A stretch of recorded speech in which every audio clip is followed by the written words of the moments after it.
Munini wa mucirithania munene Philomena Mwilu ari na thikũ ingĩ ithathatũ kũhihia horeire thutha wa mucirithania wa igoti nene gũkũ Nairobi Chacha Mwita kuongerera ihinda watho ũrĩa ũrũgamĩtie gũthitangwo kwa Mwilu nginyagia kiumia gĩũkĩte tarĩki 17 kũrĩa agakinyanĩria itua rĩake rĩgiĩ kana cira ũrĩa ũkoretwo mũgũmĩire Mwilu ũbatiĩ gũthikĩrĩrio igoti-inĩ rĩa gũthararia maũndũ megiĩ ũtonga wa bũrũri kana igoti rĩa mahĩtia ma wĩkinaĩ. Before the court can decide whether to refer the matter to the Honorable Chief Justice for impaneling a bench, there is the demand of justice that the status quo obtaining be maintained.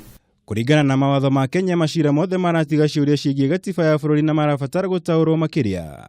Mathikagĩrĩrio kaingĩ nĩ acirithania matanyihĩire erĩ na arĩa mamũragwo nĩ jaji mũnene. No na kũrĩ ũguo jaji ũmwe no akinyanĩria itua cira-inĩ ta ũyũ thutha wa kũhoya ũteithio kuma kũrĩ jaji mũnene.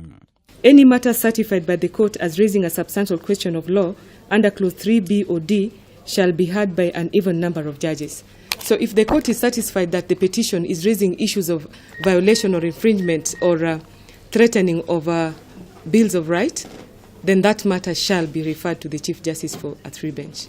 The main issue that we have raised before the court is that the first respondent is abusing his constitutional powers by trying to criminalize civil/commercial transactions for purposes extraneous to criminal justice. That is the issue before the court. Mwilu kuhitukira mawakiri ake Okongo Omogeni na James Orengo athiĩte na mbere kũhinyĩrĩria thitango ici itirĩ na ũritũ wothe ĩndĩ irongoreirio kũmũnyũrũria na kũmũhaka ndoro gũkũ mwena wa thitango kũhĩtũkĩra Dorcas Oduor na Solicitor General Ken Ogeto mahinyĩrĩirie cira ũyũ kuonania kana harĩ na ũtiganu kumana na mahĩtia marĩa matabanĩtio nĩ jaji ũndũ ũmwe na Mũkenya wa kawaida.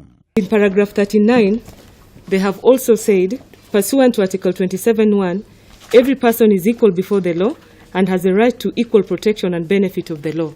And that is exactly what we were saying. In this case, why should the petitioner be treated differently from other people? And the question of equality before the law is raised. The first respondent is trying to use the criminal justice